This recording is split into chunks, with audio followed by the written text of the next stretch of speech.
What's up, everybody? I am your host, Chris Closes Your Deal with Real Estate Investing Made Easy and Lazarus Property Group. And in this video, we are going to go over the on-market offer system KPI tracker. So if you guys have purchased this, then I want to say thank you from everybody here at Real Estate Investing Made Easy for supporting the team, supporting the channel. If you haven't purchased this already, click the link below so you can learn all about this particular tool and the other resources that come with this tool so you can start making on-market offers at a really high level and help scale your business. But for now, click that like button, hit the notification bell, and subscribe to the channel. And make sure to put in the comments below any ideas, questions you might have, or ways that you think of that could make this tool a little bit better. So appreciate you guys, and let's dive right in. We are going to get started now. There's a couple key components to this KPI tracker. Okay, so there's 3 tabs that are visible. There's a couple hidden tabs as well. You really want to keep those hidden. Those are like formulas and things of that sort. Now, every little section on the dashboard has its own little notes, so you can see here what exactly is this referencing. Kind of gives you breakdowns. But we're going to go ahead and we're going to start with the easiest tab, which is the lists tab. This is just where you're going to list the agents that will be making offers in your business. And it could just be 1, it could be 10, who knows? Everybody's business is going to be a little bit different, but you have plenty of availability to add as many agents as you'd like. Same thing with markets. Now, the way that we typically are structuring our markets is we're doing it city and state. You can do it by neighborhood, you could do it by zip code, you could do it by entire state. Some of those I wouldn't necessarily recommend. I think city and state or major metro, or, if it's a large major metro, then maybe you might want to break it down to different sections. Like if you're operating in LA, it's a pretty wide network, wide area. You might want to divvy that up into a few different sections. But for us, what we find is typically most helpful is city and state, that major metro area, and it's usually going to include some of the surrounding area outside the city as well. So that's what you'll fill in here. And these lists are just for data validation. So it's going to draw whatever information here and populate into the other areas for when you're tracking your KPIs. The next tab is the data tab, and this is where you're going to enter in all of the data that you are putting into the spreadsheet for you to track. Now, I'll just kind of review the columns. You've got date, market, agent, the number of properties viewed, the number of offers, the number of responses, number of accepted offers, what the offer amount that was accepted, and the accepted offer list price. Okay, so that's all you need to put in. It's very simple and straightforward.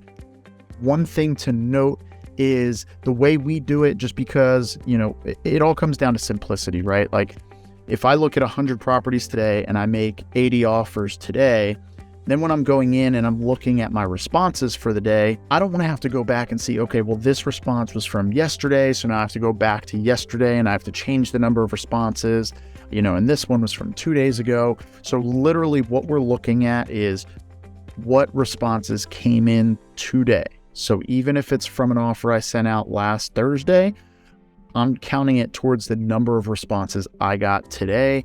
At the end of the day, it's going to work itself out in the wash. Now, if you prefer to be more precise and go back and add it to that day, last Thursday, then go ahead and do that. Just make sure whatever you decide to do, that is your standard, and you do it consistently moving forward. Any of those ways is going to be reasonable. Now, the other thing is, the way we're doing it is we're just doing 1 line per day per market. Okay.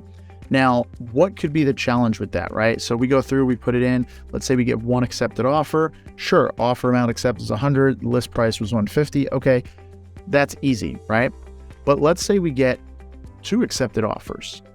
Well, now what we're doing is we're just totaling up the accepted offer amounts, and we're totaling up the accepted offer list price and putting that in there. So it's the goal is not for this to be granular and show you each individual deal.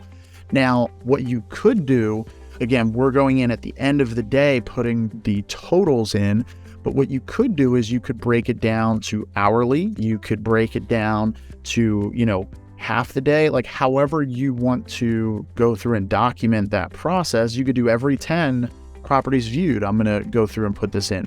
But for us, really, it just comes down to simplicity. We're just trying to do this extremely rapidly. We just want to look at how many offers we made on the day, how many properties we viewed, responses, and accepted offers. And then we want to see what is the difference between the offer amount that was accepted versus the accepted offer list price. And I'll show you a little bit more on why that is. So let's go ahead and flip to the dashboard. Now, this dashboard, I'll just kind of review the different spaces so you can kind of see what's going on. So at the very top, over on the right-hand side, you're going to have your different date range and your segmentations. Now, this is how you're going to slice up the data. You have options. You could look at this week, you could look at last week, you could look at this month. And notice when you go this month or last month, it's going to show you the total number of days in the month and then the stats for each day where there's data. You could look at last month, you could look at this quarter, last quarter, you could look at 2023 as a whole, and it'll slice it out quarterly. You could even go all time, and then you could even go custom. Now, once you go custom, notice how these were all grayed out. They were grayed out and they had specific info right there because last month it was January. So it's obviously going to sort to January and month days.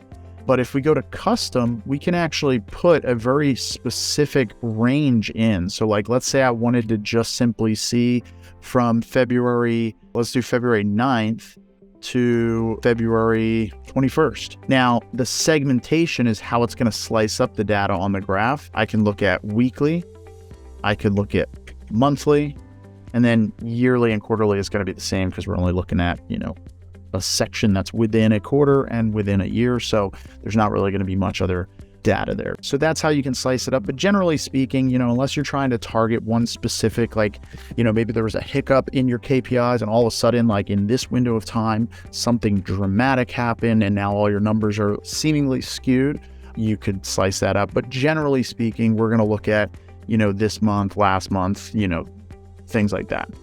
So that's the segmentation. Now, once you go below the frozen line at the top here, between line 4 and 5, now we're going to have a few different sections. So this is where we have our market section. We're then going to have our agent section. And then we're going to have 4 different areas as far as graphs. So let's start with the market and the agents. So again, there is a note here. So these are going to be your top 20 markets. Now you can, if you go back to the list page, you can put as many markets in here as you want. If you want to put 100 different cities that you're marketing in, you can do that. But this is going to give you the ability to select and toggle, the top markets. So if you've got that many markets, then you're probably doing pretty well for yourself. But if you're not, then you're just going to put all of your markets in here. Once you exceed 20, then you really have to start looking at, okay, what are my top markets that I really want to see? And then at that point, you might want to go ahead and have a second version or a third version of this so you can have each of those markets sorted that way. Now, the same thing with agents. You can have up to 20 agents on here.